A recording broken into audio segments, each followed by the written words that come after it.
अस्सलाम वालेकुम फ्रेंड्स। मैं सफदर ख़ान कियानी। आप देख रहे हैं मेरा channel voice of Kiyani. Channel पे आप न्यू है, चैनल को लाजमी सब्सक्राइब कीजिए और बेल आइकन को क्लिक कीजिए ताकि मेरी नई आने वाली वीडियो का नोटिफिकेशन आपको टाइम से मिलता रहे। व्यूअर्स, आज भी हम फार्मा के एक गाइडलाइन, एक डॉक्यूमेंट पे बात करेंगे जो कॉमनली नोन होता है, जिसको हम फार्मास्यूटिकल इंडस्ट्रीज़ में कहते हैं ऊज डॉक्यूमेंट, यानी OOS। ऊज है क्या, यानी इसकी एब्रीवेशन किसका है, इसकी हिस्ट्री क्या है, कब इसकी गाइडलाइन आई और किन किन रीजंस है जिनकी वजह से ऊज आ जाता है और किन किन केसेस में ऊज को अप्लाई किया जाता है और किन किन केसेस में ऊज को अप्लाई नहीं किया जाता और इसको रिपोर्ट कैसे बनाते हैं। तो थोड़ी इसके बारे में बात करते हैं, ये बहुत लंबी वीडियो हो जाएगी तो हम इनको इंशाल्लाह सेशन में डिस्कस करेंगे। बेसिकली ऊज जो है ना वो आउट ऑफ स्पेसिफिकेशन को कहा जाता है, यानी आपकी लेबोरेटरी में जो भी टेस्टिंग हो रही होती है, प्रोडक्शन में मटेरियल जो आ रहा है, इसका ज़्यादा फोकस लेबोरेटरी से होता है। इसलिए मैं क्वालिटी कंट्रोल को बेस बनाते हुए बात करूँगा। ऊज तो किसी भी सेशन में आ सकता है, प्रोडक्शन भी आ सकता है, प्रोडक्शन की मैन्युफैक्चरिंग के दौरान भी कोई प्रॉब्लम आ सकते हैं तो उसका भी ऊज क्रिएट किया जा सकता है। लेकिन इसका ज़्यादा फोकस मोस्टली जो इंडस्ट्रीज़ के अंदर रिलेट करता है वो क्वालिटी कंट्रोल डिपार्टमेंट से होता है और ऊज ज़्यादातर क्वालिटी कंट्रोल में ही क्रिएट किया जा रहा होता है और क्वालिटी कंट्रोल में के स्टेज पे ही इसमें आ रहे होते हैं। तो इन्वेस्टिगेशन पॉइंट भी वहीं से होता है और ये प्रॉब्लम भी वहीं पे क्रिएट होती है। यानी बेसिकली आप क्वालिटी कंट्रोल में जब कोई भी टेस्टिंग कर रहे होते हैं, आपके पास एक डॉक्यूमेंट होता है, एक एसओपी होती है और एसओपी के अंदर एक स्पेक्स के साथ, इसको एसओपी भी कहते हैं, स्पेसिफिकेशन भी कहते हैं और शॉर्ट टर्म में इसको स्पेक्स भी कहते हैं फार्मास्यूटिकल की लैंग्वेज में। ये सारी टर्मिनोलॉजी है जो इंटरनेट जो जॉब कर रहे हो तो उनको अंदाजा होता है इसको क्या क्या कहा जाता है।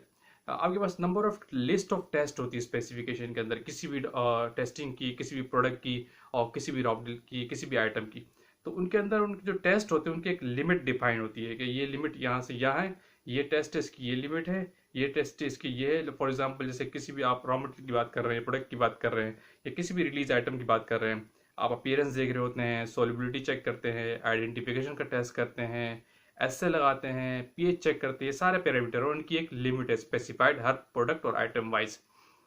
जब वो लिमिट से रिजल्ट आउट आते हैं, यानी लेट सपोज लिमिट थी 5 to 7 पीएच की बात करो, एक मिसाल दे रहा एग्जाम्पल, तो आपके उस प्रोडक्ट के या उस आइटम के या उस रॉ मटेरियल के रिजल्ट आ गए 8 आ गए या 4 आ गए, लिमिट से आउट आ गए, तो इस सूरत में फिर ऊज क्रिएट होता है।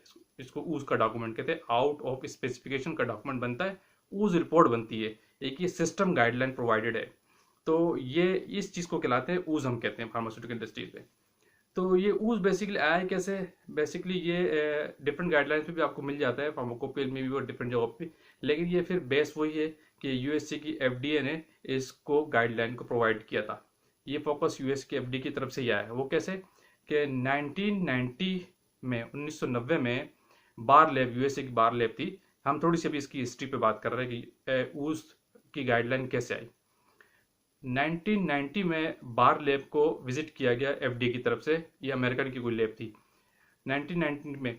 तो उनके यहाँ प्रोडक्ट फेलियर के केसेस आए, लेकिन वो बार लैब एफडीए को कोई रिपोर्ट पेश न कर सकी, कोई डॉक्यूमेंट न दे सकी, कि कोई जस्टिफिकेशन न दे सकी कि वो फेल क्यों हुए, क्या वजह थी। उनके पास कोई इसकी जस्टिफिकेशन का डॉक्यूमेंट नहीं था। बार लैब ने 90 में ये केस देखा, 91 में देखा, 93 में देखा, 3 साल ये चीज़ें देखी। तो 93 में उनके 3 तक भी कोई डॉक्यूमेंट नहीं था, कोई गाइडलाइन नहीं थी बार लैब के पास कि वो अपने आप को जस्टिफाई कर सके अगर उनकी प्रोडक्ट फेल होती है या कोई चीज़ रिजल्ट आउट ऑफ स्पेसिफिकेशन आते हैं तो वो क्या करते हैं। तो इस सिनेरियो को देखते हुए एफडीए ने बार लैब को क्लोज कर दिया, बैन कर दिया, बंद कर दिया। तो बार लैब अपने वहाँ के कोर्ट में चली, उन्होंने केस कर दिया, कोर्ट चलता रहा, केस चलता रहा कोर्ट में। और 1998 में तो कोर्ट ने एफडीए को कहा कि आप खुद कोई ऐसी गाइडलाइन प्रोवाइड करें। जब उनके पास, उनके बार लैब ने कहा कि हमारे पास कोई गाइडलाइन ही नहीं है, हमारे पास कोई ऑप्शन ही नहीं कि हम क्या डॉक्यूमेंट बनाएं, कहाँ से करें, हमें कोई गाइडलाइन नहीं दी गई है किस एफडीए की तरफ से। जैसे में हमारे यहाँ मिनिस्ट्री ऑफ हेल्थ होती है, उनके यहाँ एफडीए होती है। तो कोर्ट ने नोटिफिकेशन जारी किया एफडीए को कि आप कोई ऐसी गाइडलाइन प्रोवाइड करें कि जिससे ये जस्टिफाई कर सके इस चीज़ को। तो कोर्ट ने एफडीए ने बात एक्सेप्ट की और इस पर काम करना शुरू किया, इस गाइडलाइन के हवाले से कि कोई ऐसा सपोर्टिंग पेपर होना चाहिए, कोई ऐसी गाइडलाइन होनी चाहिए, कोई ऐसा डॉक्यूमेंट होना चाहिए, अगर कोई चीज़ फेल होती है, रिजल्ट आउट आते हैं, आउट ऑफ स्पेक्ट आते हैं तो उसको जस्टिफिकेशन किया जा सके। तो इस पे मीटिंग के दौरान 2006 में फिर एफडीए ने एक डॉक्यूमेंट गाइडलाइन पेश की जिसको उन्होंने ऊज का नाम दिया, OOS, आउट ऑफ स्पेसिफिकेशन। यानी उन्होंने 2006 में ये इम्प्लीमेंट करवाया, ये गाइडलाइन दे दी कि आइंदा जब भी कोई प्रोडक्ट फेल होगी या कोई रिजल्ट आउट आएगा, लिमिट से बाहर आएगा, तो आप ऊज का डॉक्यूमेंट क्रिएट करेंगे। ये गाइडलाइन 2006 में आई। ये थी इसकी थोड़ी सी हिस्ट्री। तो और थोड़ी सी अब ये बात कर लेते हैं ऊज क्रिएट किन केसेस में होता है और किन रीजंस पे होता है। ऊज बेसिकली आप जितनी भी आपके पास इनकमिंग मटेरियल्स होते हैं, रॉ मटेरियल हो गया, और किन पे मैं बताना चाह रहा हूँ कि ऊज किन केस में आप अप्लाई करते हैं और किन केस में नहीं। जितने भी इनकमिंग मटेरियल होते हैं आपके पास लेबोरेटरी में जो आ रहे होते हैं, या प्रोडक्शन से रिलीज आ रही होती है, या फाइनल रिलीज के आइटम्स होते हैं, रॉ मटेरियल हो गया, स्टेबिलिटी के सैंपल्स हो गए, इन सब में अगर कोई भी रिजल्ट आउट आता है तो आप ऊज क्रिएट करते हैं। लेकिन आपके जो इन्वायरमेंटल मॉनिटरिंग का डेटा होता है उस केस में आप ऊज क्रिएट नहीं करते हैं। या फिर आप कोई स्ट्रेस स्टेबिलिटी कर रहे हैं, टाइम एक्सटेंडेड स्टेबिलिटी कर रहे हैं, तो प्रोसेस कर रहे हैं, तो उस केस में भी ऊज इम्प्लीमेंट नहीं होता। ये 2-3 केसेस है जिसमें ऊज आप नहीं अप्लाई करते, अदरवाइज तमाम केसेस में आपका ऊज अप्लाई होता है। अब थोड़ी सी ये थी, हमने बताया कि केसेस क्या थे, where to apply and where to not apply. ये 2 रीजन है कि कहाँ अप्लाई किया जाता है, कहाँ नहीं अप्लाई किया जाता है। ये भी हमने थोड़ी सी डिस्कशन कर ली। और फिर ये कि ऊज के रीजंस क्या है जो नॉर्मली आ जाते हैं। इसमें भी 4-5 फैक्टर है। नंबर 1, आपका ह्यूमन एरर। जो लेबोरेटरी में एनालिस्ट या ऑफिसर काम कर रहा है, आया कि वो ट्रेन है क्या नहीं है, उसका डॉक्यूमेंट रिकॉर्डेड है कि नहीं है, वो डॉक्यूमेंट भी सही से पढ़ पा रहा है कि नहीं, SOP को फॉलो कर रहा है या नहीं, डिवीजन कर रहा है। जब डिवीजन करता है तो डेफिनेटली ह्यूमन एरर के चांसेस बढ़ जाते हैं। दूसरा, आपकी टेक्निक्स। अगर आपकी टेक्निक्स जो है उनको सही मानों में अप्लाई कर रहा है नहीं कर रहा, वो वैलिडेटेड है या नहीं है, और उनका कैलकुलेशन का डेटा कंप्लीट है कि नहीं है। अगर ये चीज़ें नहीं होंगी, आपको कॉलम यूज़ हो रहा है HPLC में, लेट सपोज एक HPLC हाई टेक्निक इंस्ट्रूमेंट है, मैं अक्सर उसका जिक्र करता हूँ, उसके कॉलम भी आपने ठीक से यूज़ नहीं किए और कॉलम की कंडीशन ही बेहतर नहीं है, तो भी उसके चांसेस बढ़ जाते हैं आने के। दूसरा, आपका मटेरियल केमिकल जो आप लेबोरेटरी में यूज़ करते हैं, अगर वो HPLC ग्रेड ही नहीं है, आप यूज़ कर रहे हैं, ऑक्सीडाइजेबल हुआ है, ऑक्सीडाइडेड हुआ है, तो भी चांसेस बढ़ जाते हैं कि आपको उसके चांसेस हो सकते हैं। सेकंड, आपके डॉक्यूमेंटेशन एरर भी हो सकता है। जो एनालिस्ट लेबोरेटरी में काम कर रहे हैं वो as per good documentation practices काम नहीं कर रहे, कैलकुलेशन सही नहीं कर रहे, तो भी एरर हो सकता है। वेइंग कर रहे हैं बैलेंस पे, बैलेंस कैलिब्रेटेड नहीं है, सही मानों में वेइंग नहीं कर पा रहा है एनालिस्ट कोई ऑफिसर, तो भी उसके चांसेस बढ़ जाते हैं। इन 4-5-6 केसेस है जिनमें ऊज आपको क्रिएट करना पड़ जाता है, क्योंकि एरर लेबोरेटरी के अंदर ही घूम रहा होता है।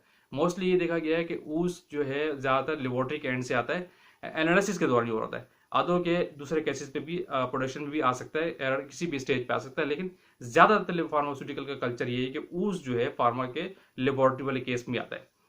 फिर अगर ये सूरत हाल हो जाती हैं तो उसके बाद फिर आपको ऊज का एक डॉक्यूमेंट बनाना पड़ता है। अगर ऐसा केस आ जाए, प्रॉपर एक इन्वेस्टिगेशन होती है और उसके बहुत सारे स्टेप्स हैं। और अगर कापा हो तो कापा क्रिएट, कौन कौन लोग उसको इन्वेस्टिगेट करते हैं, किस स्टेज पे होता है और कैसे करते हैं, ये हम इंशाल्लाह नेक्स्ट वीडियो में डिस्कस करेंगे। आज हमने जस्ट ऊज की हिस्ट्री थोड़ी सी डिस्कस की, ऊज की गाइडलाइन कहाँ से आई, ऊज के चांसेस क्या होते होने के, और ऊज है क्या।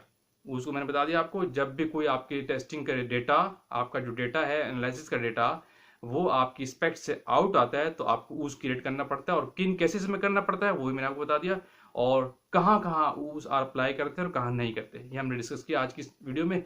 इंशाल्लाह नेक्स्ट वीडियो में हम बात करेंगे कि ऊज को क्रिएट कैसे करते हैं, ऊज को आज इन्वेस्टिगेट कैसे कैसे करते हैं, उसका तरीकाकार क्या है, हम उस पर बात करेंगे इंशाल्लाह। उस वक्त तक के लिए इजाज़त। Thank you.